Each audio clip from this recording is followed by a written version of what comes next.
Hi, this is a totally new experiment, and it's been one that I've been thinking of doing for about 2 years. I did something like this in audio a while ago, but I don't think it was nearly as elaborate.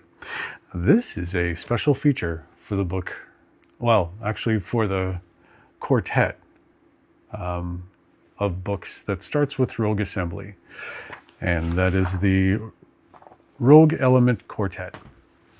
And I apologize, it may be a little rough. Again, this is the first time, and this may be the only special feature. Actually, it's going to be the only special feature that I've planned for YouTube. The rest are only going to appear on my Patreon. So if you want to find these after joining Patreon, you will want to go to the serialized version of the books. It's in something like a playlist, like a reading list, and these will be these extended special features will be interspersed between chapters, and in the case of the Rogue Element series, at the end. And I plan on doing a few. So consider these like a DVD special feature. Congratulations, you finished watching the movie. Now it's time for you to get a little bit more information on it. This video is largely about AI. Now, our world is our current world, which I'm not talking about, is being inundated with AI right now. But it's not the same as the AI I'm talking about. The Spinward Fringe series and the Rogue Element series happens about 1,000 years from now, give or take a decade, or 2 or 3. And by then, AI is not as we know it now. Very intelligent AI are written as characters. Now, in that future, there are many classes of artificial intelligence, and they don't enter into the stories that much. The ones that do become factors in stories are named as characters, they're written as characters. The rest are characters, are other human characters, and other alien characters are surrounded by artificial intelligence. But they take it for granted because they're not much different from the software that we run today. It's not emotional programming.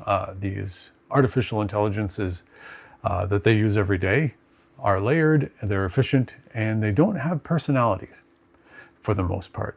The ones that stand out do, and they're specifically created to be sort of standouts that can do a lot of special things for people, and some of them were even programmed to act for themselves. So just like agents, they are agents. So that is the exception, not the rule. Most of the AI in the future is invisible, just like software, or they're just components of software that people do things. So in this feature of Spinward Fringe, your operating system that you may wear on your wrist computer will have a few AIs that take care of things, or one AI that takes care of you. And it does not have a personality unless you tell it to start learning to be a kind of digital person or digital companion. And that thing is not even common, because most people just want to do what they plan on doing on their wrist computer without being interfered with or without having a conversation about it. So that's sort of the future I predicted and started predicting in the Spinward Fringe series in 2008 when I started writing it. So I've stuck to that, and it's the philosophy. In short, the books are not primarily about AI, they're about characters. Most of them are human. It's just because I'm human and it's easier for me to relate. There are some AI that are characters, but that is the exception, not the rule. And that answers a question that I was asked not long ago, only a few weeks ago, by someone I was playing cards with, because I play Magic the Gathering, when they asked what my books were about. And the second question they had was like, oh, okay, so it's sci-fi, so do you write about AI? And that's roundabout what I ended up telling them. And I think it really speaks to how AI plays a role in the books. So yeah, just like any of the characters, some of them are bad guys, some of them are good guys, and the best ones are really complicated. So we'll go on to the question, which is from Ryan. And this is sort of, from here on, this is sort of what the special features will look like. Actually, yeah, this whole video is nothing but special feature, because I don't think I've actually talked at length of about what the AI I write is like compared to what the AI we're encountering in the real world is like. Anyway, the question is posed by Ryan, who is extremely good at posing questions about, well, complicated questions about the Rogue Element series, which is more recent, and the Spinward Fringe series, which got us here. And he poses a lot of them, which I don't discourage. So Ryan asks, if you'll indulge me, I will. I am. Why is the Alice AI the rogue element? What makes her unpredictable to things like the victory machine? And is she only the rogue element in her AI form, or is rogue also a rogue element? Well, you can't tell from the cover of this book, because when I wrote this book, it was a one-shot. And when I started writing the second book in this series, I added the rogue element title to the series, because this book went from being a one-shot that people loved to a series that people thankfully have enjoyed. So, but her series is called the Rogue Element Quartet. So, to answer the question about Rogue and whether or not she's a rogue element, yes, she is. And that may be a temporary thing. We'll get to that at the end of my answer, which I had to script, because this is a complicated question that I could have gone way into the weeds on. So I'm doing my best here. So that's a great question, or questions, Ryan. And to start, I have to answer, what is a rogue element? The Order of Eden and corporations like them, well, actually, they're just as much of a cult as a corporation. They use predictive programs that they acquire and they build themselves, that try to see into the future. They literally try to be prescient, like oracles that try to tell you what will happen, when, where, and how it'll affect your companies if you don't change things. Anyway, anything that repeatedly causes unpredictable events is a rogue element. So if they can isolate the cause of things that they couldn't predict down to one person or thing, it is a rogue element. So it could be a discovery in physics that they missed. It could be, or didn't know about. It could be an alien entity that's crept into the galaxy, was not detected, and just pops up somewhere and causes something severe to happen, like the course of a moon to change, like its orbit to change, which causes the destruction of a planet, or just a person or an android. This is where we get back to the point, that makes a very unpredictable decision based on knowledge that was hidden from the prescient program, that affects a significant portion of the Order of Eden's military, causing all of the forces in that area to have to change course or make adjustments or withdraw from an area. So this is something that's actually happened in the books. Let's see here, and it's happened more than once. So let's see here. Okay, and I'm going to go through some of the history of one character, Alice, who, well, we'll get into that. I think the script actually answers that better than I can. At one point in time, the Alice AI was a principal rogue element. So not the only rogue element, just a rogue element that prescient programs were starting to see pop up and it still couldn't predict what the Alice AI would do. And she became the rogue element because she was programmed by Free Ground, an organization that they didn't know much of anything about, then modified by Jonas Valent, who was a character that they knew nothing about. And the AI, as a result, behaved in new ways. I'm editing my script as I go, so it's working. So that culminated in the original Alice AI interfering with and taking a large base ship offline while it found a way to become human. So this is stuff that the prescient AI or program that first discovered her, these are just things that it couldn't predict. So, rogue element. There are a lot of other factors that come into play from that point where Alice becomes human that make her, as a human, the rogue element. She hid from Vindine, the owners of the prescient programs in question, and their other systems for years. She wasn't afraid to get involved with criminal organizations just to survive and to stay hidden because Vindine was, of course, looking for her. And she even started a chain of events by delivering alien eggs to an Edzi, an invasive alien species named Xerix. So that caused a domino effect on its own that literally is taking a long time to pay off. The biggest factor behind Alice being the rogue element is change. She evolves, forgets things, recalls them, and finally she divides. So Alice, through a number of events that I won't go into because I don't want to spoil anything for anyone who reads the series, and this happens in the Spinward Fringe series, basically makes a copy of herself, as you do. I mean, she went from AI to human, so why not? Instead of staying together with her copy, one of them decides to separate.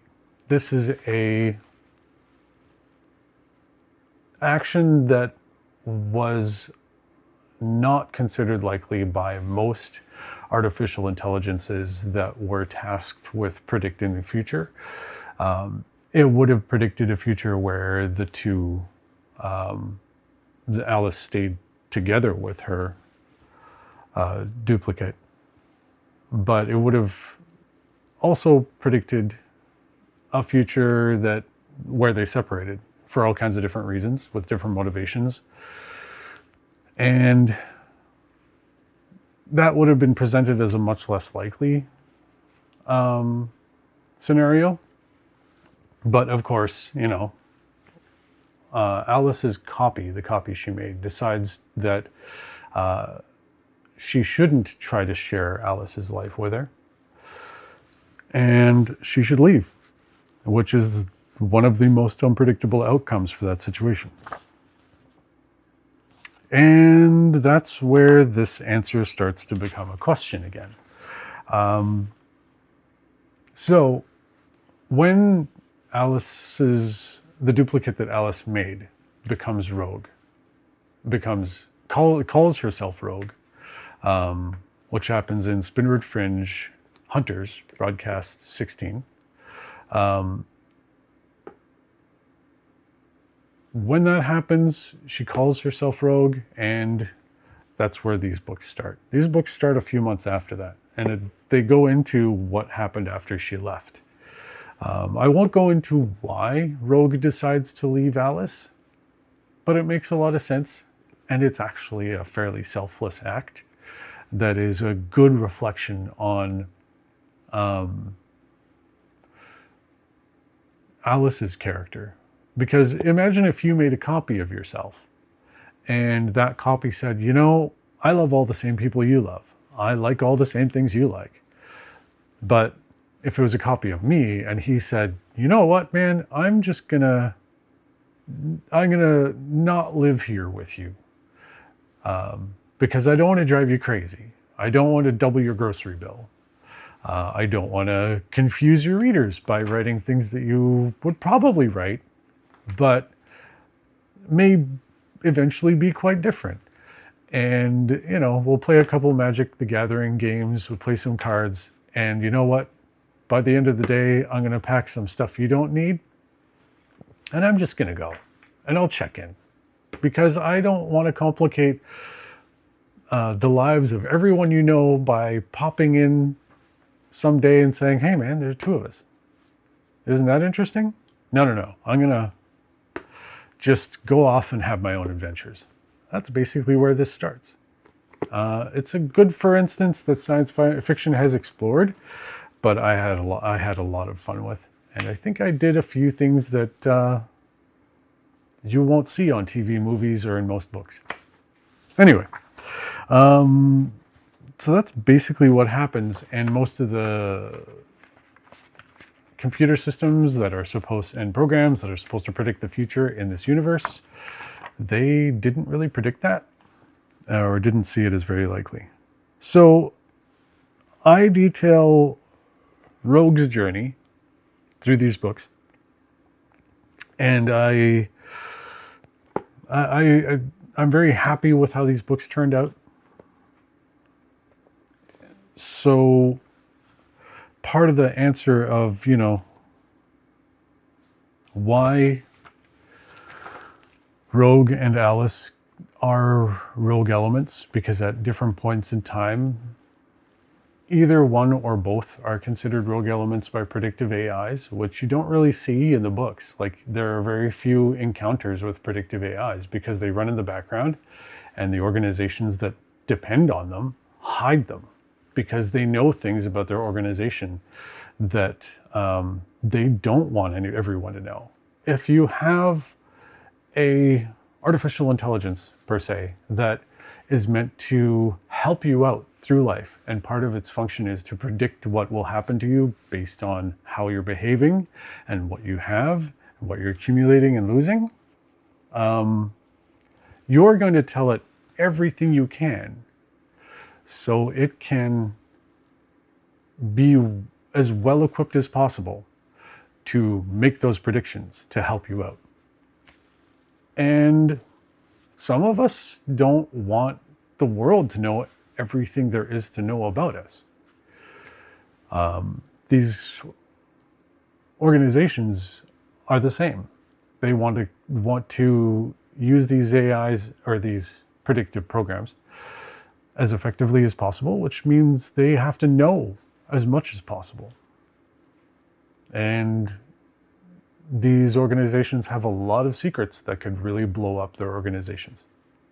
So these predictive programs are hidden from the reader. They're hidden from the main characters. They're even hidden from some of the characters that some readers, most readers in some cases,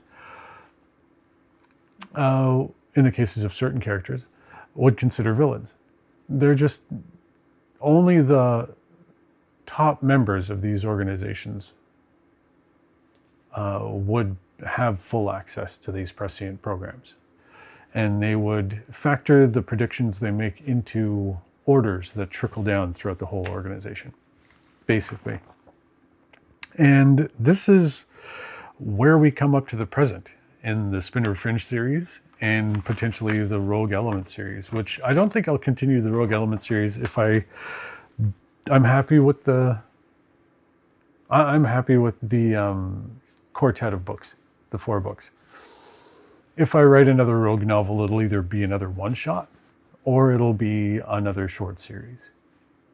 But the future isn't written. I have 2 books ahead of me at least, probably 3 or 4, before I come up to the decision on whether or not to write another book on Rogue specifically. But Rogue will appear in the Spinward Fringe series. And we're up to date on the Spinward Fringe series too. This question has sort of come to its the answer to this question has come to its end, and it's become another question. That is simply, will Alice or Rogue, or both, continue to be a rogue element to their enemies and possibly to their allies if they're using predictive programs? Or will they settle into patterns? Will they become more predictable? That's a question that you can ask while you're reading the next book, which is Legion, Broadcast 21. So my advice to anyone who hasn't read the Rogue series, and you've been reading the Spinward Fringe series, is to pick up the first book in that series. It's called Rogue Assembly. I've been flashing it to you all throughout the video because this is free in ebook format. And you should pick it up, give it a try. If you like it, read all 4 books. If you don't have to read the quartet to understand what's going on in Legion, but it will further inform what you experience there. Will it make it better? A little bit. I'm not even being facetious. It'll make your reading experience a little better because hopefully you'll look forward to seeing Rogue and her friends. So when they pop in, it'll be exciting. If not, you'll discover these characters as you read certain parts of Legion, the next Spinward Fringe novel. So what do I have here? Yeah, I actually said that. And the next page says, yeah, I said that too. I just added more words. So thank you very much for the question, Ryan. This is the first of a series of special features for the Rogue Elements series. So questions about specific books that are serialized on Patreon may actually get treated like this, turned into full-blown special features. And most of them, if not all of them except for this one, will only be available on Patreon, because $2.99 to $5.99 US will buy you the book. The books as they stand make up for a great series, and I invite everyone. So I keep my prices low. That facilitates anyone getting in and staying in the series. And I make sure that they're available in ebook form pretty much everywhere. But if you want a little more, and you want access to me, you want to ask questions that get answers eventually, then I'm making Patreon my home. That's where I see everything that goes through it, through my Patreon page, and it is where I catch these questions. And I am trying to make the chat discussions there available to free members and to and there's a subscriber section as well. So I'm trying to pay attention to that too. I'm not always on time. I don't check it every day because I'm pretty busy getting ready to write the next book. But I'm doing everything I can to make Patreon a good home for everyone who reads my books. So I guess that brings this to an end. I hope you enjoyed it. Please feel free to ask any questions in the comment section. Try not to throw spoilers around. I might have to delete a comment if you drop a big spoiler in there. And I don't like deleting comments. No one does. Well, I don't like deleting comments. But other than that, ask anything. And yeah, I hope you check out my free stuff. If you've been reading all along, thank you. And thank you very much for supporting me on Patreon, for buying my books. That keeps the light on. I am the only independent author who I met in the early days of ebooks around 2008, who is still full-time.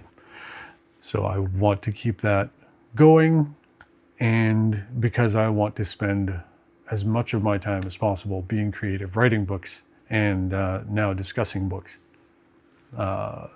with all of you. So thank you for watching. I love dice.